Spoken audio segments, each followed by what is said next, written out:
Magandang gabi po sa inyong lahat, mga kapatid. Tayo po ngayon ay muling mag-aaral ng Minor Prophet sa Lumang Tipan. At ang ating pong pag-aaralan ngayon ay ang Habakuk or Habakuk. Hindi ko po alam kung alin ang mas tama, Habakuk or Habakuk. So, tanungin na lang natin siya pagdating ng araw kung ano talaga ang pronunciation ng pangalan niya. Anyway, so ikawalo sa mga minor prophets ang ating pong tatalakayin ngayon. Natapos na po natin ang Hosea, ang Joel, ang Amos, ang Obadiah, ang Jonah, Micah, at ang huli po natin last Friday ay ang Nahum.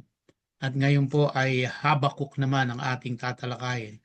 So, apat na minor prophets na lang at tapos na po natin yung 12 major prophets. 12 minor prophets, sorry. So, bago po tayo magpakalalim, share ko muna sa inyo ang aking screen. Yan. So,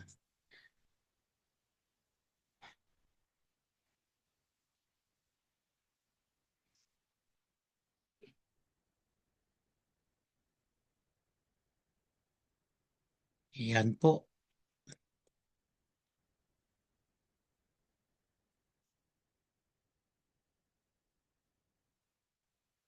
Okay.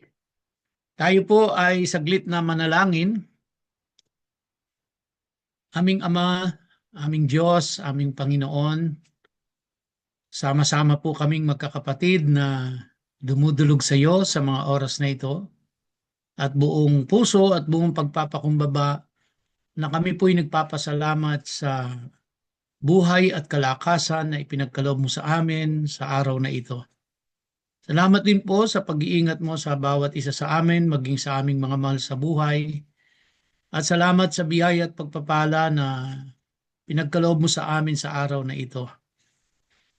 At muli, salamat din, Panginoon, sa panibagong pag-aaral ng iyong banal na salita sa gabing ito. Salamat sa pribilehiyo na kami ay magkaroon ng gawain via online every Friday.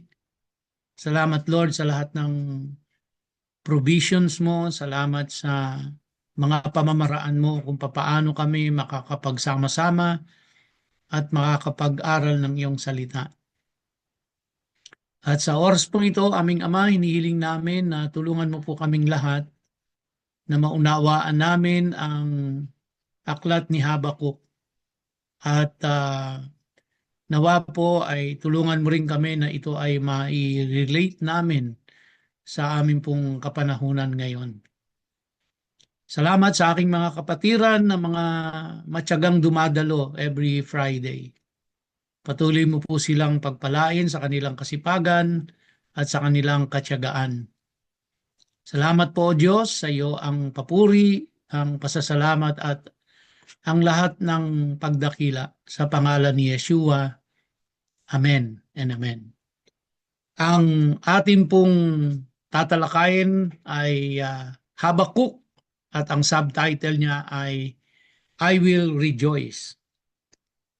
Ito pong aklat na ito ay kakaibang aklat ng propesiya or prophecy sa Lumang Tipan sa kadahilanan po na sa halip na direktang maghatid ng mensahe mula sa Diyos sa bayan ng Juda, ito pong Habakuk ay isang dialogue sa pagitan ng ni Habakuk at ng Diyos. So ito po ay hindi pagpapahayag ng salita ng Diyos sa mga tao, kundi si Habakuk po ay nakipag-dialogue sa ating Panginoon.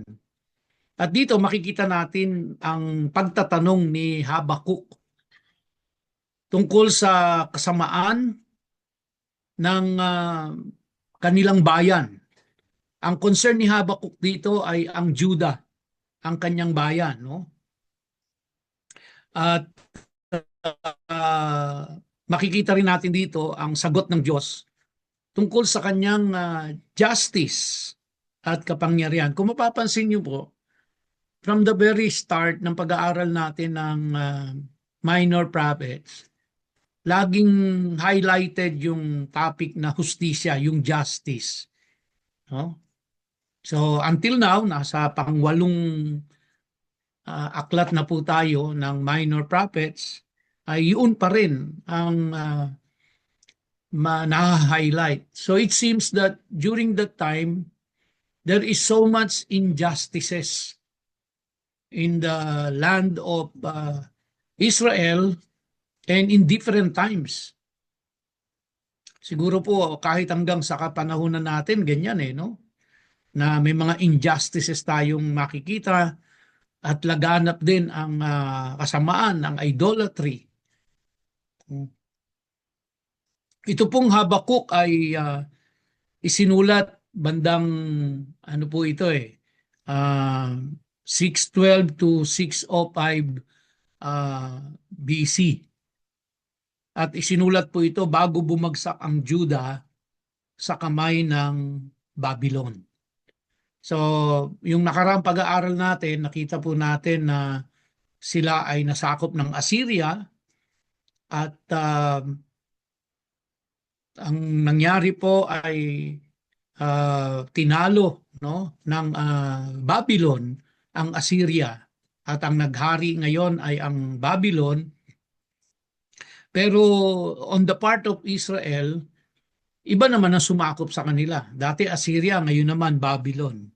Well, again, ito po ay dahil nga sa mga pagsuway at paglabag ng bayang Israel sa mga kautusan ng Panginoong Diyos, no?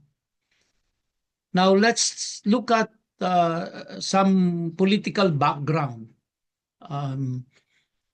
nito pong Book of Habakkuk para magkaroon lang tayo ng idea bakit ba nasulat itong Habakuk na ito, no? During Habakkuk's time, Judah experienced a rapid shift in political power with the rise and fall of major empires. Ang isa na nga po dito, yung huling tinalakay natin, is the Assyrian Empire. So, Assyria had been dominant power in the Near East, ruling over Judah, at ang Judah po ay ginawa nilang vassal state nila. Parang probinsya, no? Parang naging probinsya ng Assyria ito. However, after the death of King Ashurbanipal in 627 BC, unti-unti po humina na ang Assyria significantly. And the last time na ating pong tinalakay, yung fall of Nineveh. So ang ginawa po ng Babylon, nakipag-alyansa sila sa Medes and Scythians to destroy Nineveh, no? The Assyrian capital. And this marked the end of Assyrian dominance. Also, nagkaroon din po ng struggle between Egypt and Babylon. At ito pong Egypt nung time na yan was under Pharaoh Necho II. And si Pharaoh, he attempted to restore Assyrian power and exert influence over Judah. Pero hindi rin ho siya nagtagumpay dahil na-overpower pa rin siya ng Babylon, no? Nung time na ito, ang Babylon ay pinamumunuan naman ni Nebuchadnezzar II, no? So Nebuchadnezzar II decisively defeated Egypt, yung pong tinatawag na Battle of Carchemish, no? Kaya sa panahon na ito, naging superpower na ang Babylon. So that's on the part of the Babylon and Assyria. Now, sa part naman ng Judah, no, tingnan po natin yung internal condition naman nila. So dito po, ang concern di Habakuk ay yung Judah. It's not actually Babylon, it's not actually Assyria, but more on Judah. At alam natin, Judah is the southern kingdom, no? During this time, ang Judah po ay spiritually and morally corrupt noong mga panahon ni Habakuk. The reign of King Josiah, no, nung naghari po si King Josiah dito, nagkaroon ng religious reforms. Actually, sa Judah po ay dalawa lang ang lumabas na mabuting hari. Sa Northern Kingdom, wala kahit isa eh. At isa po doon sa Southern Kingdom na lumabas na mabuting hari ay si King Josiah. And he brought religious reforms, restoring the worship of Yahweh. No? Makikita po natin yan sa 2 Kings. However, after Josiah's death, yung naging mga successor niya ay hinatak na pababa ang Judah sa idolatry at nagkaroon na ng maraming injustices. So alam natin, ayaw na ayaw ng Panginoon ang mga injustices na ito, no? So sa kasaysayan po, sa Judah, ang mga naghari dyan ay si Jehoahaz, no? Pero siya po ay naghari lang ng 3 buwan eh. Tapos sinipa na siya ni Pharaoh, no? Pharaoh na si Necho II. And after him was Jehoiakim, no? Jehoiakim. At ito pong si Jehoiakim na ito, he was known for oppressive policies and he disregard God's law. Kaya natanggal din siya. Ang sumunod po ay si Jehoiakim. Kanina Kim, ngayon po ay Kin. Jehoiakim, no? At ito pong si Jehoiakim ay 3 buwan din lang naghari. And Judah was taken captive by Babylon na. And the last king of Judah before Jerusalem's destruction was King Zedekiah. At itong si Habakuk po, he lived during Jehoiakim's reign when corruption, violence, and oppression were rampant in Judah. So the prophet Habakkuk wrestled with how a just God could tolerate such wickedness among his people, no? So bilang bilang a little summary ng aking mga binanggit, as we all know, si Habakkuk is one of the minor prophets. At ito nga po, ang very unique sa Habakkuk is it's a conversation between Habakkuk and God. And what was being addressed here are the injustices, no? At idolatry, injustices, and of course makikita natin yung judgment ng Diyos. And ang encouragement sa atin ng book ng Habakkuk is to have faith in difficult times, no? So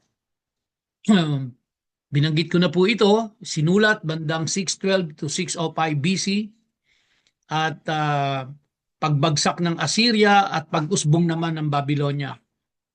So sa panahon ni Jehoiakim, doon po nabuhay si Habakuk at lagana po ang mga katiwalian at idolatry sa Judah noong mga panahon na yon. Kaya yun po ang main concern ni Habakuk dito, no? Sabi nga dun sa Habakuk 1 verses 2 to 4, sabi diyan, O Lord, sabi ni Habakuk, itong kanyang prayer O Lord, how long shall I cry for help? Actually, it's a form of complaint on the part of Habakkuk, no? How long shall I cry for help and you will not hear? Parang tahimik ang Diyos Parang hindi siya pinakikinggan, no? Siguro naiinip na si Habakkuk dito. Nananalangin siya pero parang wala. Parang hindi siya nadidinig. And then he said, or cry to you violence and you will not save. So yun po yung kanyang nasasaksihan ng mga panahon niyang yun yung violence. Why do you make me see iniquity and why do you idly look at wrong? Destruction and violence are before me. Strife and contention arise. So the law is paralyzed. No, nawala na po ng saysay yung law na binabanggit niya rito, which is basically yung ano po, no? Yung Torah. Hindi na po gumagana, paralisado na. And justice never goes forth. For the wicked, no, referring to his own people in Judah, for the wicked surround the righteous. So justice goes forth perverted. So dito po, God responded to him, revealing that he will use the Babylonians to judge Judah. No? So, ito pong Habakkuk actually raises a deep theological question about God's justice and sovereignty. Ang primary concern po dito ni Habakkuk, as we have read in chapter 1 verses 2 to 4, bakit inaalaw ng Diyos, no, ang mga wickedness? So yun po yung tingin ni Habakkuk, na hinahayaan lang ng Diyos ang wickedness na magpatuloy at hindi binibigyan ng immediate punishment. So he is troubled that injustice prevails and that God seems silent in the face of wrongdoing. Yun ang tingin ni Habakkuk, no? In Tagalog, bakit hinahayaan ng Diyos ang kasamaan? Ito po yung naging hinaing or complaint ni Habakkuk. Tinugon naman siya ng Diyos, at ito ay mababasa po natin sa verses 5 and 6, na ang tugon ng Diyos sa kanya, gagamitin ang Babylon upang parusahan ang Judah. So, ibig sabihin, aware ang Diyos sa nangyayari dun sa Judah. Alam ng Diyos kung ano yung mga injustices, katiwalian, kasamaan, no, na laganap at naparalisa na yung Torah, hindi na gumagana. Yung ibinigay na batas ng Diyos sa kanila, binaliwala na ng mga tao. So, si Habakkuk, hindi niya matiis yung nakikita niya doon po sa Judah, sa mga nakikita niyang katiwalian, kasamaan, sa karahasan, no? Kaya kinausap niya ang Diyos na bakit mo hinahayaan na mangyari ang mga ganitong kasamaan?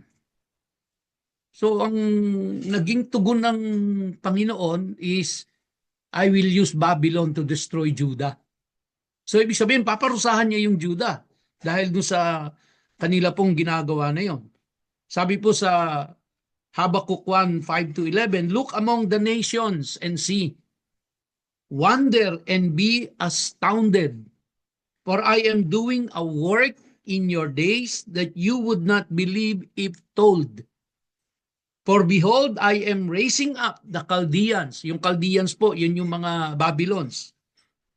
That bitter and hasty nation. So Habakkuk is shocked, no? Na-shock si Habakkuk dito na gagamitin ng Diyos ang isang evil na bansa na like Babylon and para parusahan ang Judah. So mas lalong nalito si si Habakkuk kasi hindi niya mapagtanto kung papaanong ang Diyos na banal ay gagamit ng isang masamang bansa para parusahan ang sarili niyang bayan. No? Kaya po, uh, muling nagtanong si si Habakuk dito sa verses 12 to 17, no? Sa inyong binasa natin kanina, 5 and 6, ang tanong ni Habakuk dito, bakit gagamitin ng Diyos ang mas masamang bansa? So kung yung Juda na kumbaga laganap ng kasamaan, at sila ay dapat parusahan, gagamit pa ng mas masamang bansa ang Diyos para parusahan ang Babylon, ang Juda. Well, eventually paparusahan din ng Diyos ang Babylon, no, dahil sa kanilang kasamaan. So, makikita natin kung ano ang nais ng Diyos, wala pong makakapigil sa kanya. Kung sino ang gusto niyang gamitin, gagamitin niya. Kay makasalanan man yan or hindi, masama man yan or hindi, kung gustong gamitin ng Diyos yan, pwede niyang gamitin. So dito nakikita natin, no, na ang Babylon, isang napakasamang bansa, ay laganap din po ang corruption doon, laganap din ang kasamaan doon, at hindi pa piniling bayan ng Diyos yun, pero pwede niyang gamitin para parusahan yung sarili niyang piniling bansa, ang mga Israelita, no? So, kaya doon po sa Habakkuk 1 verse 12 to 17, no? You who are of purer eyes than to see evil and cannot look at wrong, why do you idly look at traitors and remain silent when the wicked swallows up the man more righteous than he? So Habakkuk, after this conversation, positioned himself as a watchman waiting for God's answer, no? So, kaya magandang magandang dialogue ito, no? Sabi niya sa Habakkuk chapter 2 verse 1, I will take my stand at my watch post and station myself on the tower and look out to see what he will say to me. Okay? So, at dito po sa pagkakataong ito, sabi ng Diyos kay Habakuk, isulat mo, no, yung vision na ipapakita ko sa iyo. And he assures him that justice will come. So, God's ultimate answer to Habakkuk's concern is found in verse 4 of chapter 2. At ang ano po yun? Ito yung very famous na lagi nating naririnig. The righteous shall live by his faith. No? Now this verse became foundational in latter Jewish and Christian theology, emphasizing faith in God's justice even when circumstances seem unjust. Yan po, no? So,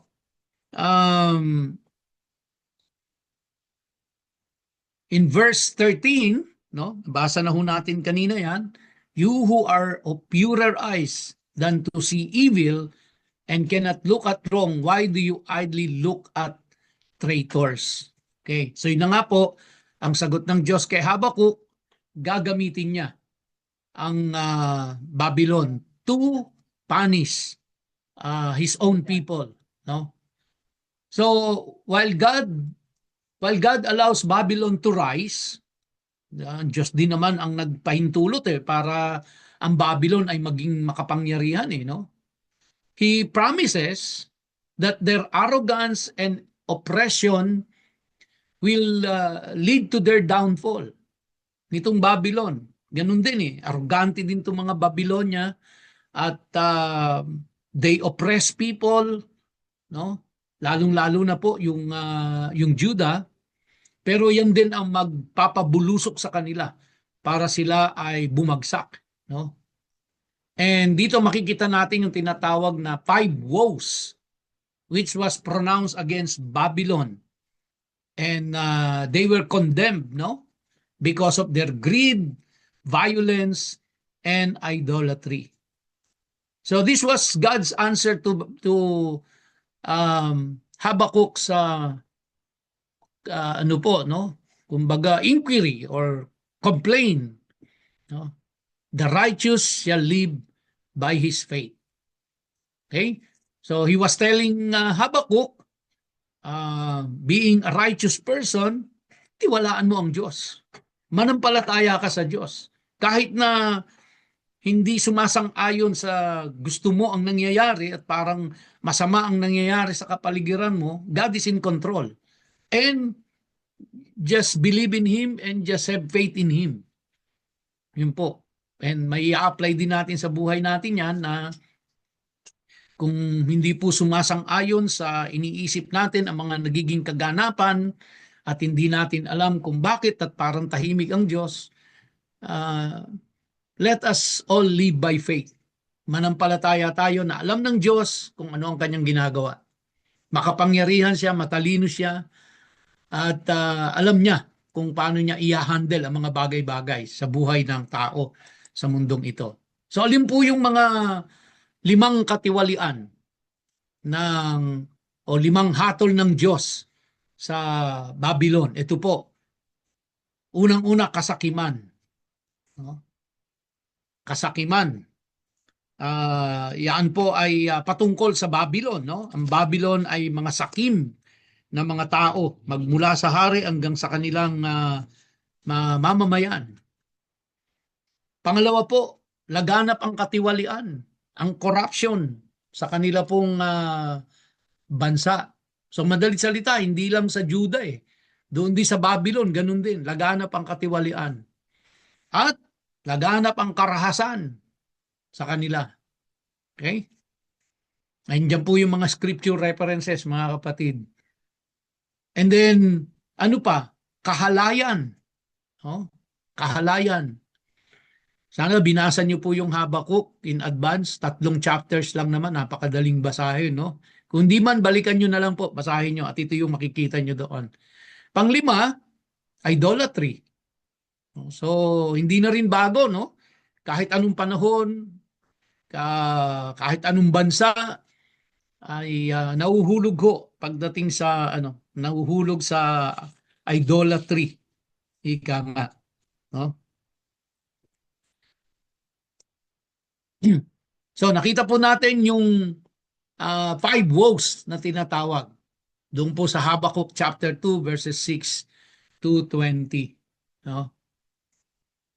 Now, despite impending disaster, Habakkuk's final response is one of trust and joy in God. No? Ulitin ko po yun. Despite impending disaster, parating yun, tiyak ko yun. No? Yung sinasabi ng Diyos na yun. Nasasakupin sila ng Babylon, pero at the same time, parurusahan din ng Diyos ang Babylon. Ang naging final response, kanina po nakita natin si Habakkuk ay, Lord, ba't mo pinababayaan ang kasamaan? No? Para bang sa tingin ni Habakkuk ay natutulog ang Diyos at walang ginagawa. Pero nang tumugon sa kanya ang Diyos, gagamitin ko ang Babylon para parusahan ng Juda. Lalong naguluhan si Habakkuk. Paano mangyayari yun na ikaw ang nabanal na Diyos ay gagamitin ng mas masama pang bansa kaysa sa Juda? Oh, ang naging tugon ng Diyos sa kanya, the righteous shall live by faith. So, ano pa man ang nangyayari, kahit hindi mo nagugustuhan at di sumasang-ayon sa iniisip mo, just believe and trust in the Lord. At alam niya kung ano ang kanyang ginagawa. No? So, makita po natin yan sa Habakkuk chapter 3 verses 17 to 19. Basahin ko lang po. Ito yung naging response ni Habakkuk. Mas pinili niyang mag-rejoice Imagine niyo po, no? Laganap ang kasamaan, idolatry, injustices sa kanyang bayan. So, hindi niya matiis na ito. Nagtanong na siya sa Diyos. And then sumagot ang Diyos, ah, sasakupin kayo ng Babylon, gagamitin niya ang Babylon para parusahan ng Juda. So, instead of complaining and complaining, ano po ang ginawa ni Habakuk? Si Habakuk po ay pinili niya na manampalataya, pinili niya na maniwala, pinili niya na mag-rejoice siya in that situation sa mga sa kalagitnaan po ng uncertainties ay pinili ni Habakuk to rejoice. Sabi po doon sa chapter 3 verse 17 to 19, though the fig tree should not blossom, nor fruit be on the vines, the produce of the olive fail, and the fields yield no food, the flock be cut off from the fold, and there be no herd in the stalls. Yet, sabi ni Habakuk, I will rejoice in the Lord. I will take joy in the God of my salvation. Yahweh the Lord is my strength. He makes my feet like the deer's. He makes me tread on my high places. So, nakikita na ni Habakuk na yung devastation na mangyayari sa Juda. Kasi mismo yung Juda nga, laganap na nga po ang karahasan, laganap na ang kasamaan, hindi na gumagana yung Torah, wala nang umiintindi. Diba? So, kaya talagang hinug na ang Juda para maparusahan. Tapos ngayon, ito gagamit ang Diyos ng isang bansa na sumakop sa Assyria at saka sa Egypt, isang mabangis na bansa ang Babylon, walang kinikilalang Diyos ito, no? Mga Diyos-Diyosan nila, hindi kumikilala sa totoong Diyos, ay sasakupin sila. So nakikita na ni Habakuk kung ano ang magaganap in the near future. Kaya sabi niya, kahit na yung fig tree hindi na mag-blossom, no? Kahit na yung hindi na lumabas ang mga prutas, no? Sa madalit salita, magkakaroon ng total devastation ang ang kanilang lupain. At hindi na mag-yield ng magkakaroon ng taggutom. Pati ang mga alaga nilang hayop ay magkakamatay. So talagang totally madedevastate ang Juda sa pagsakop ng Babylon. Pero sabi niya, sa kalagitnaan ng ganito po, I will rejoice in the Lord. So he chose to rejoice in the Lord in the midst of devastation. Sabi niya, I will take joy in the God of my salvation. So ang joy niya is in His God. Hindi doon sa material things, hindi doon sa sa wealth, sa prosperity, kundi ang joy niya is in the Lord. Kaya ibig sabihin, kahit na ang isang tao ay nasa gitna ng pagsubok, ng problema, ng kapighatian, at magulo ang kapaligiran, he can choose to rejoice in the Lord because his joy is in the Lord, no? The God of his salvation. No? Kaya sabi niya, the Lord is my strength. The Lord is my strength. So, imagine niyo po kung ano yung mangyayari sa bansa nila pag sinakop na sila ng Babylon. Sabi niya, the Lord is my strength. He makes my feet like the deer's. He makes me tread on my high places. So, in the book of Habakkuk, nakita po natin that God condemns greed, oppression, and idolatry. And He assures that evil will not go unpunished. The same na nakita po natin kay Nahum, no? So, kaya mula sa reklamo, ano po nangyari kay Habakuk? Siya ay sumamba, no? Imbis na magreklamo, siya ay sumamba. So kaya sabi niya, narinig ko ang iyong ginawa at ako'y natakot. At in chapter 3 verse 17 to 19, yung binasa po natin kanina, magalak kahit sa gitna ng kahirapan. Ang Panginoong Diyos ang aking lakas, ang sabi ni Habakuk, no? So, ito po yung sa verse 17 to 19, no? Binasa natin kanina. So, ano po ang kahalagahan nito sa bagong tipan? Sa bagong tipan, no, ang matuwid ay mabubuhay sa pananampalataya.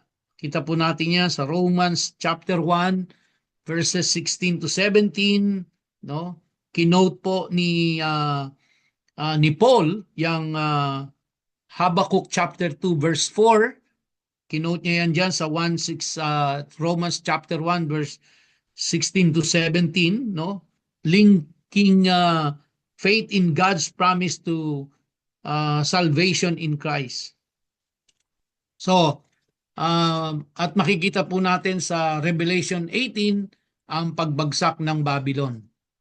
So, Habakkuk's message finds fulfillment in Jesus, who will bring ultimate justice and salvation. No? So this is the connection to the New Testament.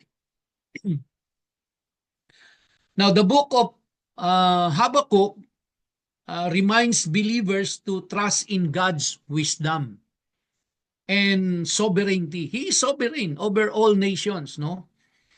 Even when His way seems mysterious, di natin maintindihan, pero patuloy lang na magtiwala tayo sa karunungan ng Diyos. So the final triumph of righteousness through the Messiah reassures those who remain faithful. Okay? So, yan po yung connection ng New Testament dito po sa book of Habakkuk. No? In James 1 verses 2 to 4, count it all joy when you meet trials. And in 1 Peter chapter 1 verses 3 to 9, born again to a living hope through Jesus Christ. Nandun ang ating pag-asa po, mga kapatid. No? So mga aral mula sa Habakuk, una po, maaring magtanong sa Diyos. Wala naman pong masama do kung magtanong tayo sa Diyos. Ngunit magtiwala sa kanyang sagot, kung ano man po yun. No? And ang Diyos ay makatarungan at darating ang hustisya sa tamang panahon. Okay? At ang pananampalataya ang susi sa buhay na may pag-asa. Kaya magtiwala sa Diyos sa kabila ng mga pagsubok. At yan po yung mga scripture references natin in James 1 verses 2 to 3 and of course in Philippians chapter 4 verse 4. So, lastly po, conclusion natin, ang tunay na pananampalataya ay hindi nakabatay sa ating sitwasyon, kundi sa Diyos mismo. Kaya sabi ni Habakuk, ang kanyang joy ay ang Diyos, hindi yung sitwasyon. Ano man ang sitwasyon, you can choose to rejoice because your joy is in the Lord, not in the situation around you.